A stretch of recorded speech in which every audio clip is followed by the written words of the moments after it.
The haunted villa. Picture yourself as a 14-year-old kid, thriving in the vibrant chaos of Saigon, where the city's lights never dim. Then, one day, your world turns upside down when your family is uprooted to a remote province for your father's job.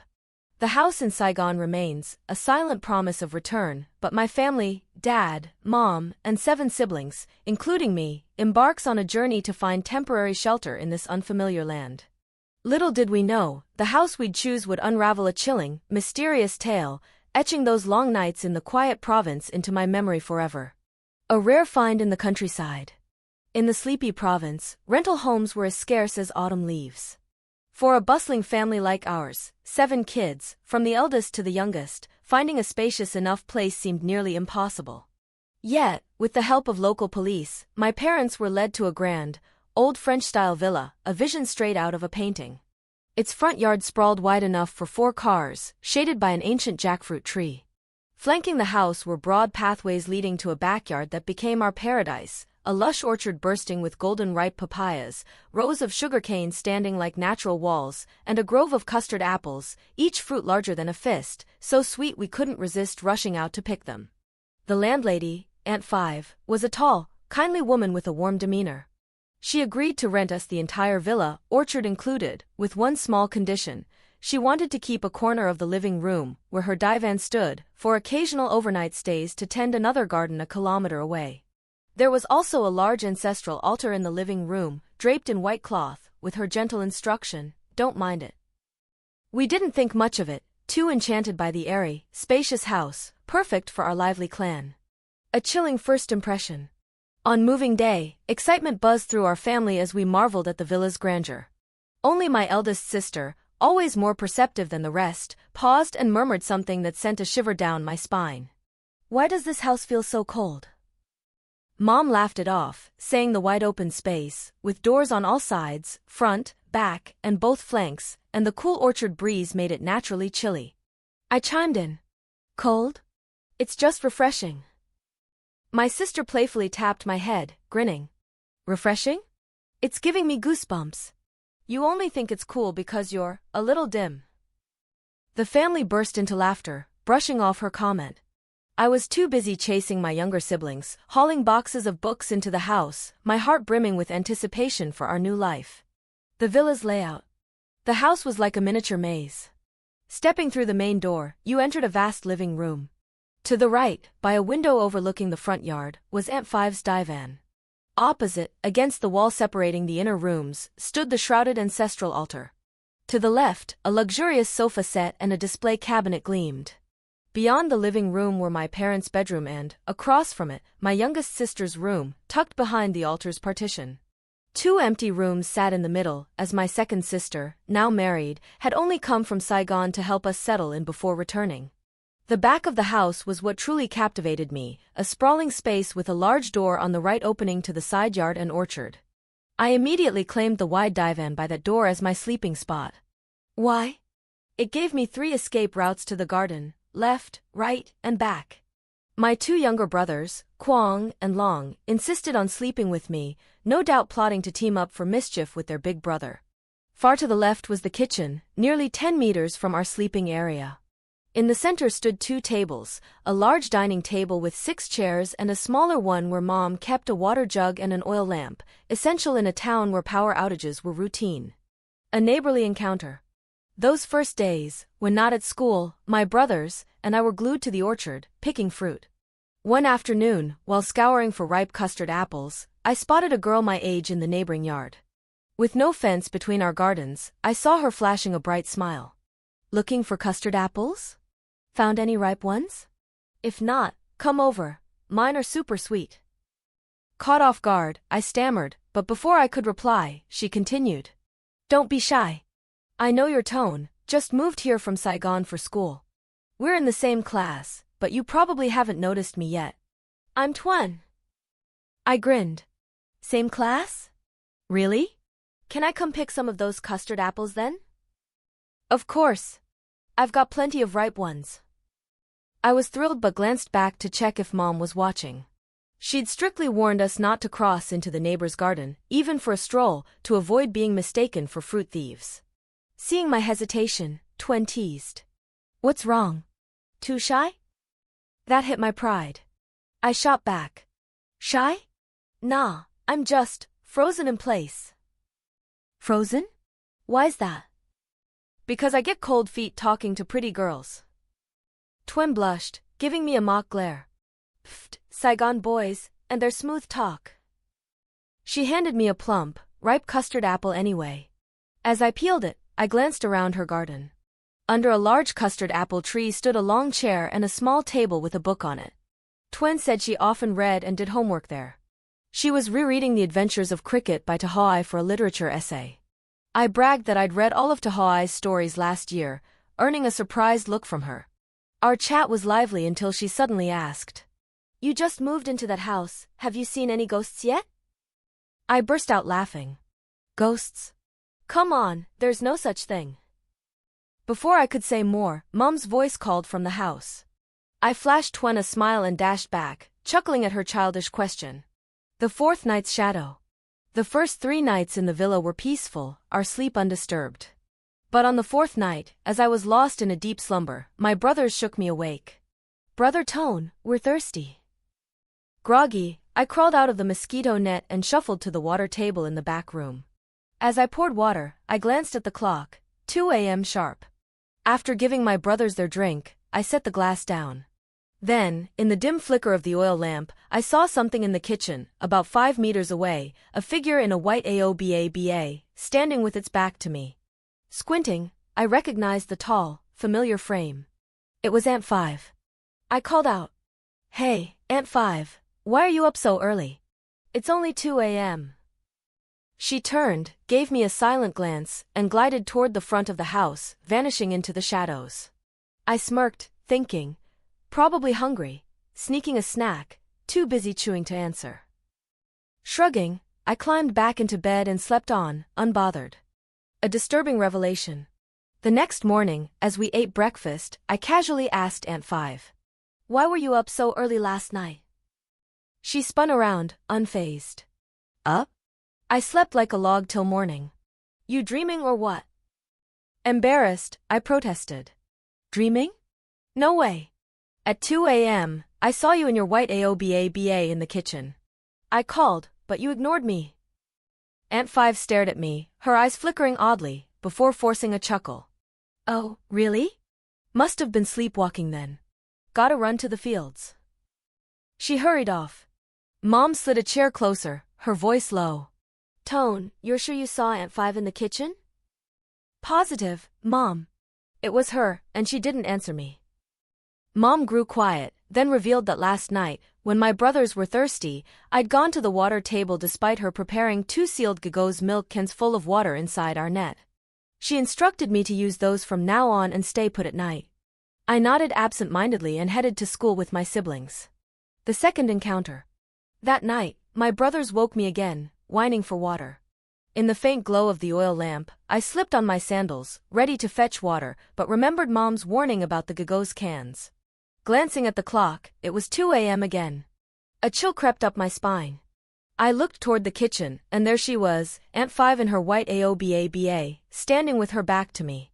Determined to catch her, I called out, "Gotcha, Aunt Five.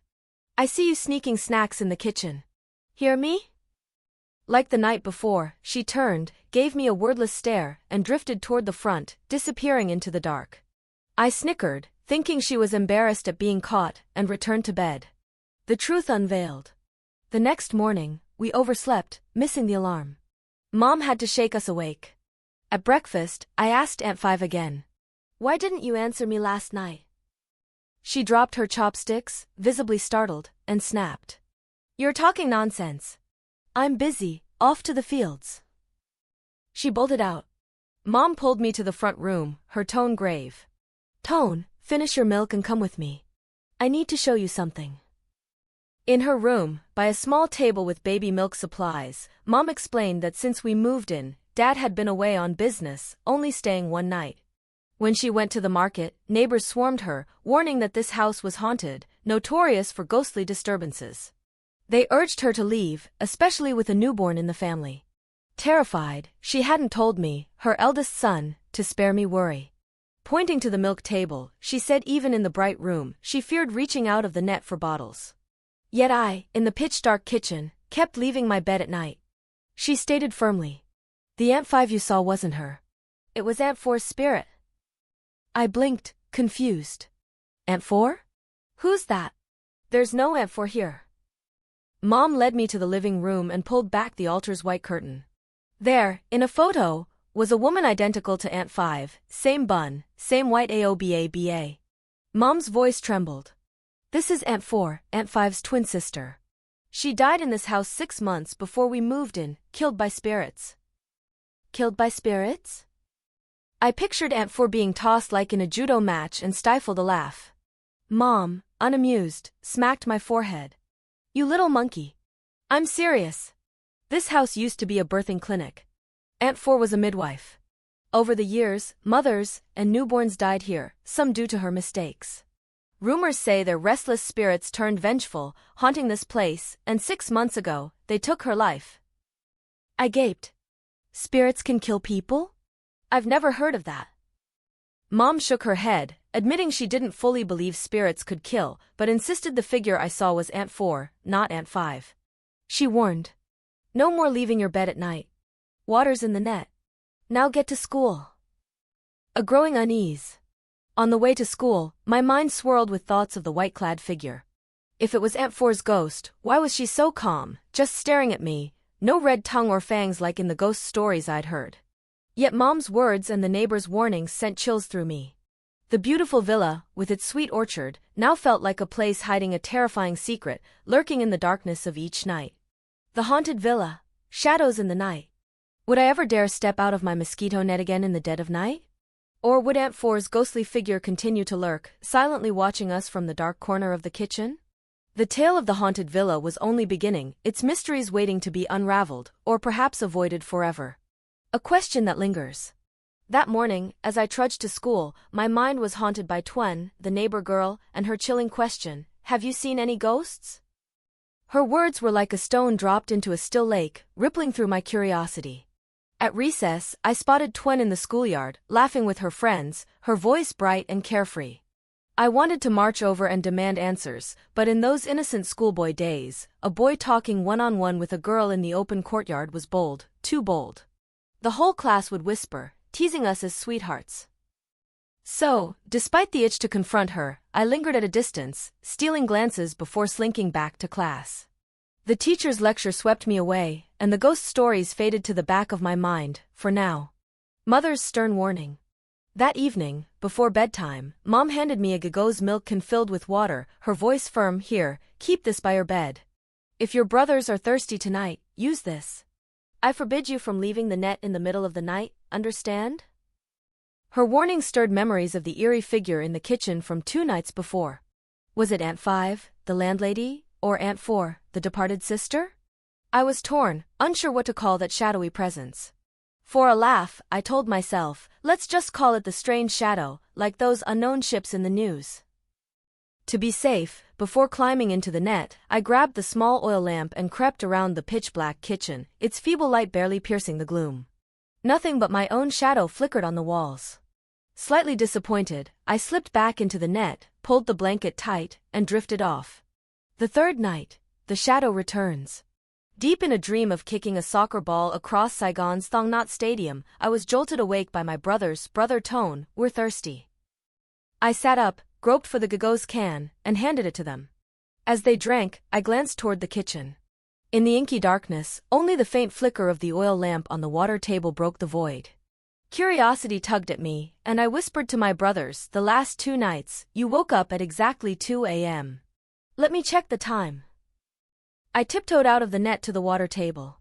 The clock read 2 a.m. on the dot. A cold shiver raced down my spine.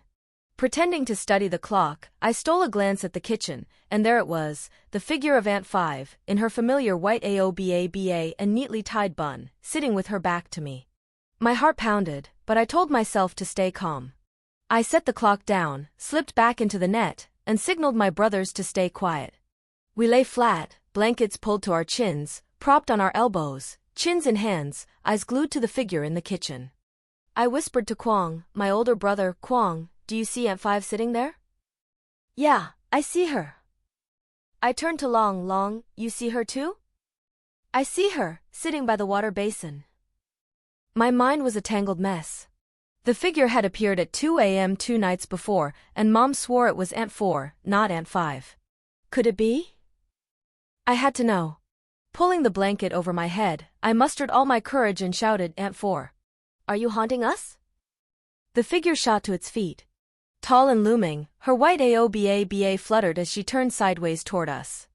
I squinted, trying to make out her face. It looked like Aunt 5, but her eyes blazed with a fierce, angry glow. She lowered her head, as if peering at us on the bed. Then, something bizarre happened.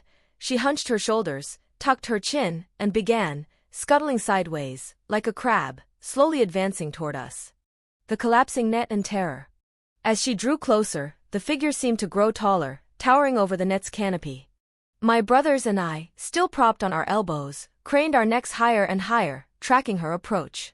I yelled, oh no, it's really Aunt 4's ghost, taller than the net. At that moment, snap! The net's 4 support ropes broke, and it collapsed, enveloping us in darkness. A black void swallowed us, and all 3 of us fainted, lost to the world. The next morning, Mom stormed into the kitchen, saw the collapsed net, and screamed. She rushed over, shaking us awake. Kids, get up. Why's the net down again? Groggy, we sat up. My brothers blurted out, Mom, the net fell because Aunt 4's ghost pulled it down. Last night, she was sitting by the basin. Tone called her name, and she got mad, came to the bed, and yanked the net. Mom paled, turned to me, and slapped my cheek. I told you this house is haunted. Why did you provoke Aunt 4? Rubbing my stinging cheek, I protested, Mom, I thought she seemed friendly, not scary, so I teased her. Mom blinked, stunned. Friendly? She tore down the entire net, and you call that friendly? Grinning mischievously, I fibbed, well, when the net fell, I swear I saw her grinning at me. I scrunched my face, flashing a goofy smile, making Mom burst into laughter. You little monkey, always making things up. Eat breakfast and get to school. Weapons against ghosts. That evening, Mom handed me not just the gagoskin but 3 knives, their blades marked with red crosses drawn in beetle lime.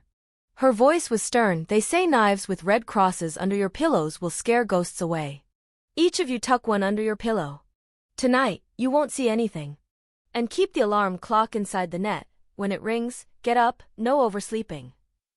We gleefully took the knives, grinning ear to ear. Mom shook her head, so naive, not a shred of fear. The ghosts must see you grinning like monkeys and decide to leave you alone. The 4th night. Facing Aunt 4. That night, my brothers nudged me awake again. Thinking they wanted water, I reached for the gagos can, but Kwong pointed to the kitchen. In the dim oil lamp's glow, the white AOBA figure sat there, back turned to us. I checked the clock. 2 a.m. again. We sprang into battle mode, lying flat, blankets up to our necks, ready to hide if needed. We watched the figure for 5 minutes, but it didn't budge. Growing impatient, I cleared my throat. Aunt 4. Back to haunt us tonight? The figure stood abruptly, facing us. Like the night before, she hunched her shoulders, lowered her head, and sidled toward us like a crab, her eyes glaring fiercely. I tried to see what the ghost looked like, but her face was pale, her chin obscured by her shoulders, no fangs in sight. She drew closer, growing taller, looming over the net. Thinking of my joke to Mom, I called out, Aunt 4, stop glaring. Give us a smile. Suddenly, her eyes flared a fiery red. I couldn't tell if it was the lamp's reflection or the ghost's glowing gaze. Then, snap! The net collapsed again. Darkness engulfed us, and we fainted once more. A morning of dread. The next morning, Mom entered the kitchen and froze at the doorway. The 3 knives with red crosses lay scattered on the floor. She saw the broken net and frantically called for Aunt 5. They rushed to wake us. Mom, panicked, demanded, the net's down again. What did you see last night? I recounted how Aunt 4 appeared, taller than the net, and tore it down. Mom turned to Aunt 5, her voice trembling, Sister 5, since we moved in, my son has seen Aunt 4 in the kitchen every night. 2 nights in a row, she's torn the net. Last night, I gave them knives with red crosses, and the ghost threw them to the doorway. Did Aunt 4 die here, or is her spirit haunting us? Aunt 5 paled, stammering, I don't know. I haven't seen her. I have to get to the fields, someone's waiting. She fled. Mom, face flushed with anger, urged us to eat breakfast, get to school, and said she'd call Dad to come home urgently. Unanswered secrets. The haunted villa was no longer just a rumor. Those 2 a.m. apparitions of Aunt 4, with her piercing glare and eerie crab-like walk, and the nets snapping night after night, plunged our family into fear. Was Aunt 4 truly a vengeful spirit, or were we 3 brothers imagining things? And why did Aunt 5 dodge every mention of her sister? The story of the cursed villa lingered, awaiting answers, or an escape for our family. A rigid routine. Despite the villa's dark secrets, our family clung to a strict schedule, ticking like a Swiss clock. At 6 a.m., the alarm rang, and we rose for breakfast before school. At noon, lunch was followed by a half-hour nap. Afternoons were free until 6 p.m., when we ate dinner, rested, then studied until bedtime at 9 p.m. Everything ran smoothly, except for those terrifying nights when Aunt 4's ghost appeared at 2 a.m. News from Dad. That noon, fresh from school, Mom called me over, her voice tinged with relief. "Tone, I spoke with your dad. He's tied up with work and won't be back for a few days. I told him how scared I am here, with no electricity and pitch-black nights.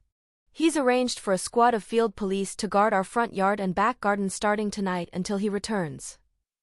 I was thrilled, picturing brave officers driving away the ghosts. At 6 p.m., as we ate dinner, a GMC truck roared up.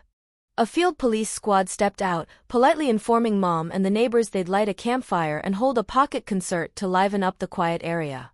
But at 10 p.m., curfew would end the music, and they'd patrol. My brothers and I wolfed down our food, eager to watch. The officers built a fire pit with bricks in the yard, cooked porridge, and sat in a circle, one playing guitar, another tapping spoons for rhythm, while others passed around small glasses of rice wine, laughing heartily. Mom only let us peek through the window until 7 p.m., then herded us inside to study and sleep early. A peaceful night, or so I thought. When Mom handed me the Gagos can, I teased, "Mom, no knives like last night?" She tapped my head, chuckling, "You little monkey, teasing me?" I heard knives with beetle lime crosses scare ghosts. But this house's ghost threw them to the doorway to scare me. No more knives. With armed police outside, I think you'll sleep soundly tonight. Miraculously, we did. No Aunt 4, no collapsing nets, no brothers waking for water. I thought, the police's hourly gunshots must have scared the ghosts off. But I was wrong. The police's terrifying night. The next morning, the squad leader rushed in, voice shaky, and told Mom, "Ma'am, last night was unreal." Any officer who dozed off felt something soft wriggling beside them. They opened their eyes to see a newborn baby, red as blood, lying next to them, grinning. They shouted, fired warning shots, and the baby vanished. The team in the back garden got it the worst. By midnight, they couldn't take it and joined the front yard team. But every time we closed our eyes, a naked baby appeared between 2 men, playfully squirming. Finally, terrified, we grabbed our guns and fled. He added that another squad would guard tonight, at Dad's request, until he returned to sort things out. Mom asked me, "Did you see Aunt 4 last night?"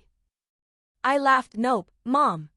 We slept like logs, no one even asked for water. Aunt 4 must have been too busy leading her ghost babies to scare the police." Mom chuckled, "Well, that's a silver lining. The ghosts bothered the police instead of you. Those broken nets and scattered knives scared me half to death. Last night, hearing gunshots oddly made me feel safe." The haunted villa, a final escape. The midday ghost. That noon, after lunch, I sprawled on the divan in the back room, engrossed in my family by Douay Lamb. The divan hugged the right wall, next to a wide-open side door that offered a view of the backyard and Twen's neighboring garden. I lay with my head toward the front, face turned to the garden, where a cool breeze drifted in. But after a while, my back grew hot against the divan, so I rolled side to side, chasing a cooler spot. When I edged close to the side of the bed, my right hand held the book, while my left dangled to the floor, swaying idly. Suddenly, it brushed something soft. Thinking it was one of the baby's pillows that had rolled off, I paid it no mind, my eyes glued to the page, fingers lightly scratching the soft thing. Then, a bone-chilling sensation shot up my spine. The soft thing grabbed my hand. I tilted my head to look, and my heart froze. Beneath the bed lay a naked newborn, its skin a vivid red, its tiny hands clutching mine. Its large, inky eyes locked onto me, and its mouth curled into a smile, revealing gapped, gleaming white teeth, a face far too old for a baby. I went rigid, snapping my gaze to the ceiling, my mind spiraling. That morning, the police squad leader had described ghost babies terrorizing his men at night, but this was broad daylight. The vast kitchen stretched empty and silent around me, no sound of Mom, no chatter from my siblings, only the rustle of wind and dancing shadows of sunlight through the garden trees. I glanced toward Twen's yard, hoping to spot her or anyone to call out to, but it was deserted. I dared another peek. The baby was still there, staring, its curled knees brushing my wrist, its hands gripping my fingers tightly.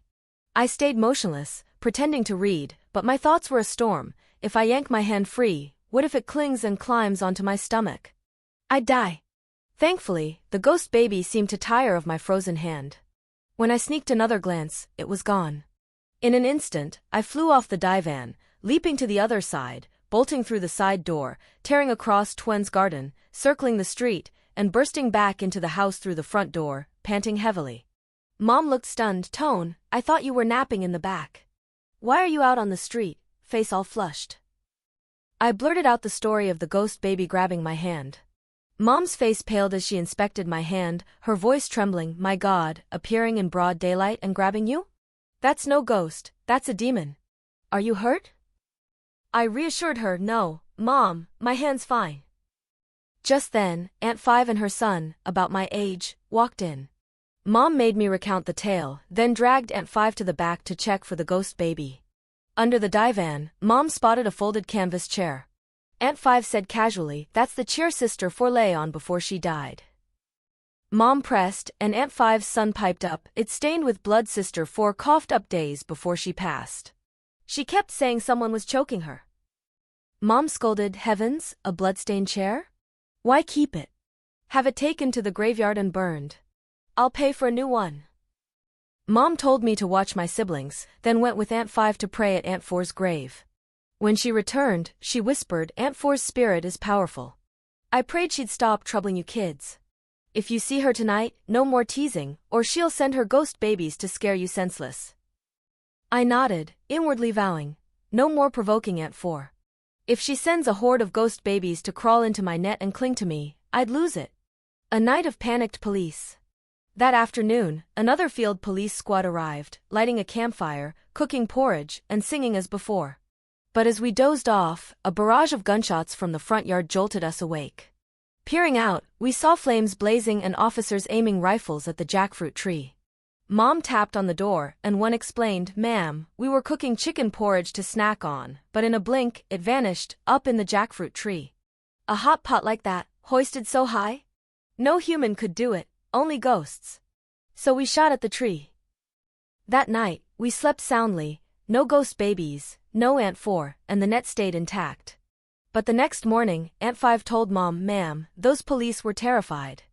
Around 2 a.m., they doused the fire and sneaked off, leaving the porridge pot in the tree. I told my son Teo to climb up and grab it for a snack. Dad's return and the ghostly battle.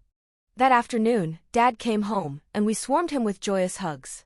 His two friends, tagging along, were amazed. Wow, your family's lively.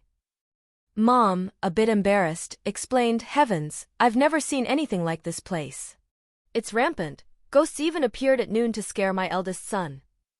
One friend pulled out 2 horseshoes, saying, I've heard tales about this house for years. Let me nail these horseshoes to the doorframe to ward off spirits. After securing the horseshoes, they shared a drink with Dad and left. That night, we slept peacefully, no ghosts, no gunshots.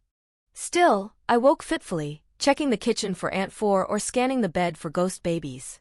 Seeing nothing, I finally drifted into a deep sleep until morning. Dad's fight with the ghosts.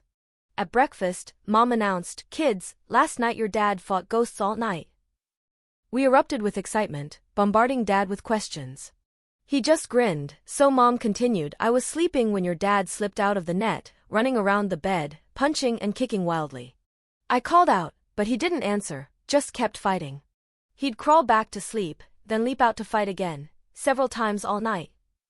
Mom asked Dad, what did the ghosts look like? Dad paused, then chuckled, oh, I saw them. They grabbed me, demanding we leave.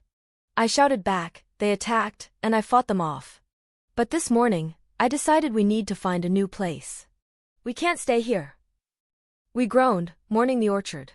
Mom teased, what? One night, and you're scared enough to move? Did the ghosts beat you? Dad laughed heartily. Me, lose to ghosts? Never. I had them running scared. But when I tried lighting a cigarette with the oil lamp, the flame kept going out. I'd pull the cigarette away, and it'd flare up. Try again, it'd die.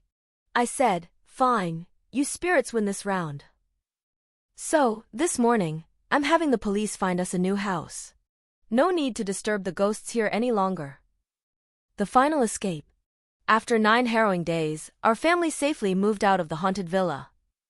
The memories of Aunt Four's ghost, the mischievous ghost babies, and the porridge pot stranded in the jackfruit tree became unforgettable legends. With the horseshoes warding off spirits and Dad's fearless spirit, we left, carrying a lesson. Sometimes, facing ghosts isn't about defeating them but knowing when to walk away.